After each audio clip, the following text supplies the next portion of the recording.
Hey guys, it's me, and welcome back to another episode of my Classic Movie Night segment.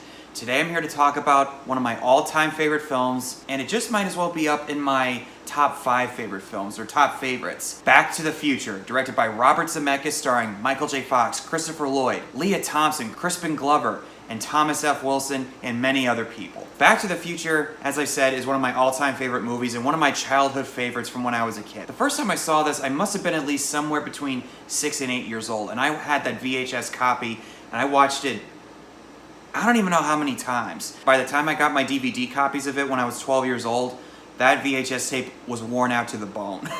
It's just something about this movie has been so enticing and so energetic and entertaining on every single watch that I've given it. And other people have said this over the years in the 35 years since its release. And oh my God, this movie's 35 years old.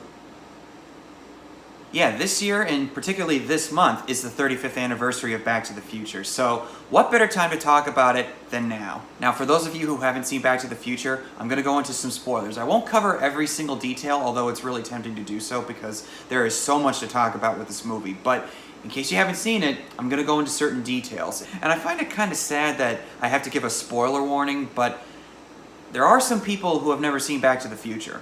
In fact, a friend of mine finally saw the movie for the first time a couple years back. And I actually just found out not that long ago that my own future brother-in-law has never seen this movie. And dude, if you're somehow watching this video, all I ask is that you please rectify that ASAP, please.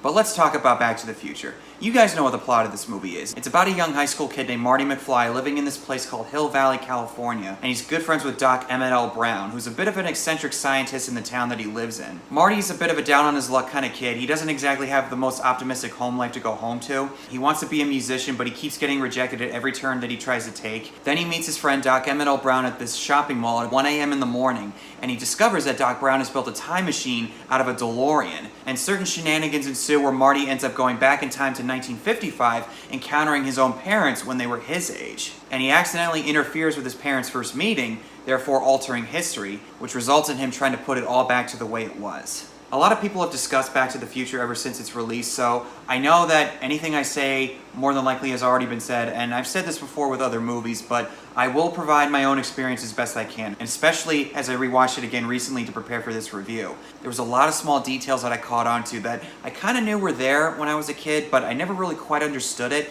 But now as an adult, it all made sense to me. And I'm not the only one to say this, but watching this movie as a kid, there was a lot of stuff that went over my head, particularly the adult dialogue and references that happen throughout the film. That happens a lot when you're a kid. Certain things in movies that make you go, huh? But then as an adult, you're like, oh my God. And it's a bit surprising that this movie is rated PG, and by today's standards, it would obviously be PG-13. But this movie came out in 1985, and, well, I think that this is a pretty established fact. Very, very different world back then.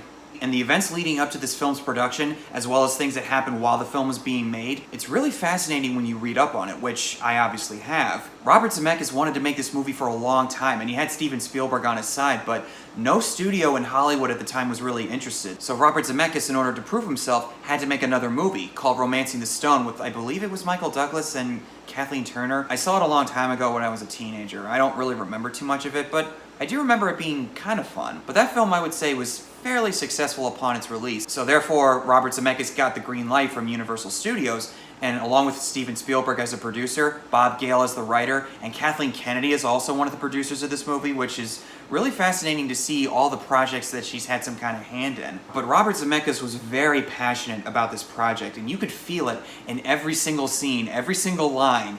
There's nothing about this film that feels just like you're watching a movie, where you're like, oh, that's a movie moment. Oh, that's a movie character moment. No, the passion from Robert Zemeckis is just dripping in every single scene, in every single frame. And Michael J. Fox has publicly said in interviews about how fired up Robert Zemeckis would get, like, oh, we gotta do this scene, or, oh man, God, it was just like, the movie, oh, yeah, you were great, that was a great scene, yeah, let's do that again, that was so awesome. He was like a little giddy kid who was just really excited to make a movie that he's been wanting to do for a long time, and he was, I guess you could say, the Doc Brown. This was basically his DeLorean, so to speak. I just remember him like giggling about, stuff. He's a great problem solver. If an issue came up, if something didn't work in the shot or whatever, he would just throw himself into it. And you just knew that. I mean, he was the real Doc Brown. We'd do a take and I'd say, how was it? He'd say, it was great. This went off. That fell down. The people came. I'd say, yeah, how was I? He'd say, oh, you were great. There was also the road leading to the casting of Michael J. Fox. He was starring in a TV sitcom at the time called Family Ties, which I would say is probably his other signature role outside of Marty McFly. Robert Zemeckis wanted him to be the lead character, but due to his commitment as the lead character, they didn't think it was possible, so they had C. Thomas Howell audition for a scene, and then Eric Stoltz came in, and he actually shot a few scenes for the film. And while they thought that he was doing a good job, Robert Zemeckis thought, no, this doesn't feel right. But no disrespect to the guy, when I try to envision him as Marty McFly, it doesn't work for me. So Robert Zemeckis and the production crew called up Michael J. Fox and asked him, hey, are you able to make the time for this? Do you want to try this movie out? And he said, absolutely, I'll do whatever it takes. So he was able to work around his schedule by shooting certain scenes during the nighttime and on the weekends, and even averaging 1 to 2 hours of sleep every night during the production. How he managed to do that, I will never know. And Michael J. Fox's Marty McFly, this might be an overused word, but he is absolutely perfect as this character. He gave everything that this film needed, that this character needed. He was the perfect choice. I cannot imagine anybody else playing him. Marty McFly is one of the most endearing and likable characters that you've ever seen in any kind of story like this. He wants to be a rock star, tries to go for an audition, but then gets rejected by Huey Lewis for being too darn loud. Next, please. Bring the next group, please. Which brings me to the question of, why is this high school kid good friends with this eccentric old man, Doc Brown? It's one of the many questions that I've heard about this film over the years, and truth be told, I can understand why that would be considered a bit odd, and I guess it was the 1980s, so it really wasn't as questionable as it probably would be today in 2020. But as I stated earlier, with Marty's home life not being the greatest, I could easily see him trying to find some kind of solace and some kind of a buffer or relief in this guy like Doc Brown, and somehow they're very polar opposite personalities of each other, but they feel so natural together. Their chemistry and the portrayal of their friendship is just absolutely perfect and is one of the best friendships that I've ever seen in film. Just like the dynamic between Harrison Ford as Indiana Jones and Sean Connery as Henry Jones Sr. in The Last Crusade. It's just, the chemistry between the two is off the charts. Whoa, this is heavy. There's that word again, heavy. Why is everything so heavy in the future? Is there a problem with the Earth's gravitational pull? Speaking of which, Doc Brown, played by Christopher Lloyd, is just hilarious. Christopher Lloyd brings so much personality and heart to this character that, like Michael J. Fox, I can't imagine anybody else playing Doc Brown. There's so many traits and quirks that he brings to this character that anybody else, it wouldn't have been as memorable. Like this part, for instance. Hi. Marty, this may seem a little forward. That bug-eyed look he gives, oh my god. Do you know what this means? This damn thing doesn't work! But Doc Brown's a scientist who's very interested in doing time travel, so he built a time machine out of this car called a DeLorean, and they don't make DeLoreans anymore, but he built a time machine out of a car, and if you're gonna do that, you might as well do it with some style. And I don't know about any of you guys, but I know for myself, I wanted that DeLorean. I wanted it really bad. And to be honest, I still do. If there's any way I could travel back in time without the risk of altering past events, I'd do it in a microsecond. In fact, take a look at this. It's a beauty, isn't it? So when Marty meets up with Doc at the shopping mall parking lot, we get to see him experiment with the time machine by using his dog as a guinea pig in order to see whether or not this thing actually works. And that sequence in particular has some of the most memorable images and scenes in film history, particularly when the car finally comes out of that big truck that Doc drives.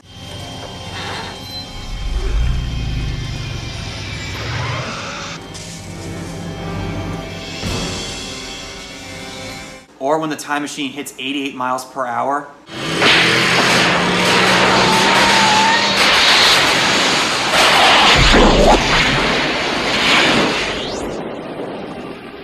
Every single time I watch that moment, Doc Brown's reaction is exactly just like mine. But there's a lot of memorable lines in here too, such as, "Great Scott!" or 1.21 gigawatts! 1.21 gigawatts! Great Scott! and the musical score, particularly the main theme by Alan Silvestri. Alan Silvestri, I think, is one of the best music composers for a film by far. Not just Back to the Future, but Forrest Gump, Castaway, Polar Express, The Avengers, and Captain America, for crying out loud. Like with certain musical themes, I've listened to that main theme while driving on the highway, and that's a dangerous thing to be doing. I would strongly advise against that, but sometimes I can't help myself. So as Doc Brown is preparing to go forward into the future, a group of Libyans that he's screwed over by taking their plutonium show up, and they shoot him, presumably killing him. And then they try to kill Marty since he's a witness. Marty gets into the car, tries to escape, but accidentally goes back in time to 1955. And that sequence in the parking lot when he gets chased by the Libyans is one of the most riveting sequences that I've ever seen. Alan Silvestri's score, the camera work, the direction, the editing, the cinematography, everything about that sequence is just perfect. And that feeds into everything else about the film. The film is just so tightly packed together. There's not a single moment or a single scene or a single frame or any kind of line that feels like it's out of place. It's just about perfect, and I cannot stress this enough. This is one of the few films, in my opinion, that is just perfect. Dark Knight, Jurassic Park, Jaws, and I know it's really easy to call a film perfect, but this, to me, even if there's some things that you can nitpick and complain about, which we'll talk about later, I don't really care about those things, because this film, to me, is just perfection. So when Marty shows up in 1955, he's trying to find a young Doc Brown, and he accidentally interrupts his parents' first meeting together. And his mom ends up having a crush on him, Marty, instead of George. And it leads to some hilarious yet very, very awkward scenes. His mom fawning over him, trying to get him to sleep in his room, thinking that his name is Calvin Klein. Is that creepy? If I were him, yeah, I probably would feel that way too. And Leah Thompson as Lorraine is really, really good in this movie. She's very kind-hearted, very sweet, and very soft-spoken, but she also does not take any crap from anybody, particularly Biff, who at any chance he gets is going to make some kind of move on her. Speaking of Biff, Biff is just one of those characters that you absolutely love to hate. Major props to the actor Tom Wilson. He is great in all three of these movies, especially this one. What are you looking at, butthead? Say hi to your mom for me. Why don't you make like a tree and get out of here? And that's the thing. The high school bully is the worst, the absolute lowest of the low antagonist in any movie, any television show, any book, any form of fiction, actually. It's the bully. And above all, Biff Tannen. Whenever I hear the word bully, Biff Tannen immediately comes to my mind. And seeing Marty standing up to Biff the way he does, oh God, it's just... All right, punk. Now, whoa, Biff. What's that? always gives me a deep feeling of satisfaction. Then you got Crispin Glover as George McFly, and from what I can tell, he's one of the most oddest people to ever walk this planet. From what I've heard, he's not really interested in talking about these movies. In fact, he doesn't really seem to want to join any kind of celebration for this movie whenever it hits like an anniversary date. All that aside, he's really good as George McFly, as the very meek and stumbling, bumbling, awkward kind of guy, and the more confident person that we see towards the end of the movie. His arc in this film is flawlessly executed. He has no confidence in trying to ask Lorraine out to the Enchantment Under the Sea dance, or as Doc calls, there's a rhythmic ceremonial ritual coming up. So Marty, his future son, has to teach him how to be confident, and in order to set up some kind of a fake scenario where he's very inappropriate with his own mother, it's an effort to show Lorraine that George is a fighter. It's someone who's going to stand up for himself and protect those that he cares about. Hey you, get your damn hands off her! So later on, when Marty and Lorraine are in the car in the parking lot outside the school, Biff shows up, ruining everything, and then he gets into the car with Lorraine, trying to have his way with her. And that's one of many moments in this movie that I didn't quite get as a kid. But when I watched this at 17 years old, after learning about sex and all that other kind of stuff, when Biff says, well, look at what we have here, Lorraine looks down at her chest, and then she looks back up and starts backing away, and then Biff chases her into the car. And then later on, when we see Lorraine begging George for help, all of a sudden, it made sense to me. I literally said out loud, oh my God. But then George shows up ready to put on the charade, only to realize that he actually really does have to save Lorraine. A bit of a struggle happens, Biff pushes Lorraine to the ground, and then it leads to this.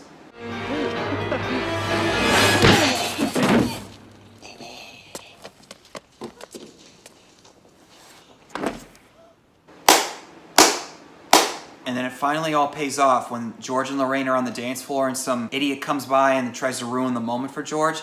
At first, it looks like he's about to walk away for good, and then Marty realizes that he might not get home, and he actually starts to physically fade away. But then George finally comes back, pushes him aside, and he and Lorraine share a kiss, and Marty's future is now safe. In fact, that whole scene, George and Lorraine kissing each other, Marty popping back up into frame, standing back up realizing what's happened, the band playing on stage, Marty seeing him and his siblings finally show up in the picture again. Oh my God, it gives me shivers and brings a tear to my eye every single time. It's not only that, but the movie's also really funny too, as I mentioned earlier with Marty and Doc. Michael J. Fox has really good comedic timing, mostly with the physical comedy. That's a big bruise you have there. Lorraine, are you up there? Oh my God, it's my mother. Falling off It's all- stools. It's And just complete awkwardness. It's just a klutz. And there's also this moment with Doc Brown.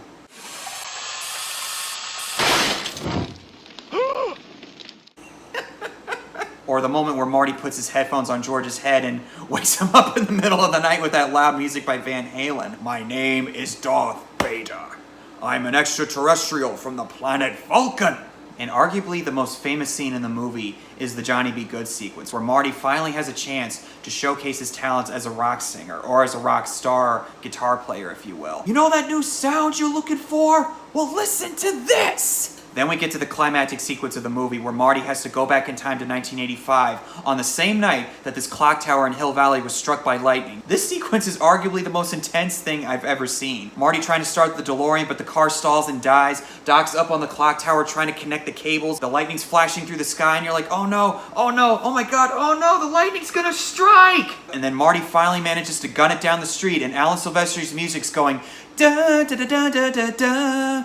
Da, da, da, da, da, da, da, da. No matter how many times I watch it, it still makes me think that Marty's not going to make it home in time. From him trying to start the car, Doc trying to connect the cable, everything else. And right up to the moment when it happens, you're somehow thinking, oh no, he's not going to make it, he's not going to make it. But also to the writing, there's a lot of details in this film that I caught on more as time has gone on. And especially on my recent rewatch, like the clock being struck in 1955 or the Mayor Goldie Wilson. Mayor Goldie Wilson.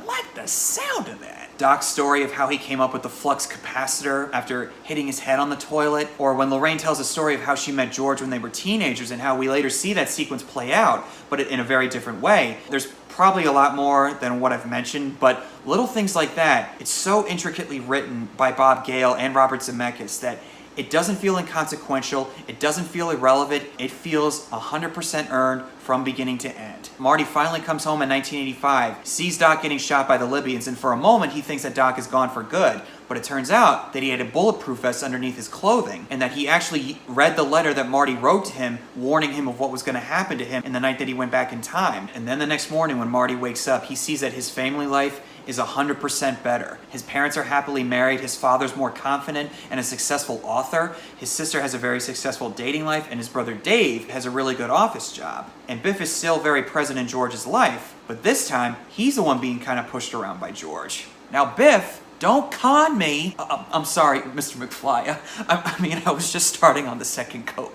Everything that happened when he was in 1955 started a domino effect, therefore changing his future for the better. Similar to X-Men Days of Future Past, when Logan wakes up in the future, realizing everything that he did in the past has now changed the future for the better. And then the movie ends with Marty and his girlfriend Jennifer getting pulled into yet another time travel adventure from Doc Brown in order to save Marty's kids from something really bad that's about to happen. There's so many other positives that I could give to this movie, but I've also heard some negatives and certain plot holes that have been mentioned over the years. One that I've heard is when Doc tells Marty, okay, I'm gonna put this clock on the dashboard. When that clock rings, you hit the gas. Marty tries to hit the gas, the car dies for like a minute. And if we're really gonna focus on the logistics of it, people have argued that Marty more than likely wouldn't have made it in time because of 1 minute that was lost. And then there's the question of how do Lorraine and George not recognize that their own son Marty looks like the one that they met in 1955, the guy that set them up to be together. Now, I've heard various arguments for and against that over the years, like saying that they didn't really see a whole lot of him for a week. You don't really remember that many faces of people that you knew when you were in school. Now, they don't really address it that much, but there are some hints where I think that it's pretty clear that they do remember Marty from 1955. I mean, they named their kid Marty. And the Johnny B. Good song, I mean, it's pretty hard to forget that if you ask me. And then he says the same thing to Marty that Marty said to him, like where if you put your mind to it, you can accomplish anything. So, do they remember him? I think it is a bit obvious. Truth be told, at the end of the day, I don't care. So in conclusion, it's not really a surprise, but you know what? Back to the Future in no ways is a hateable movie. It's one of the most lovable films and one of the most entertaining films that I've ever seen. From beginning to end, it is so tightly made, so entertaining, and it has a great message. If you have like 20 seconds of courage, as Matt Damon says in We Bought a Zoo, and you don't let a bully push you around, the problems you have in life will be few and far between. I've loved this movie my entire life, and I will continue to love it even when I cross over to the other side. One of the best movies that I think has ever been made. Those are my thoughts on Back to the Future. What are your guys' thoughts on the movie? Do you love it, like it, think it's alright, or do you hate it? Whatever the case is, comment below and tell me your thoughts. Thanks guys for watching, and I'll see you all very soon.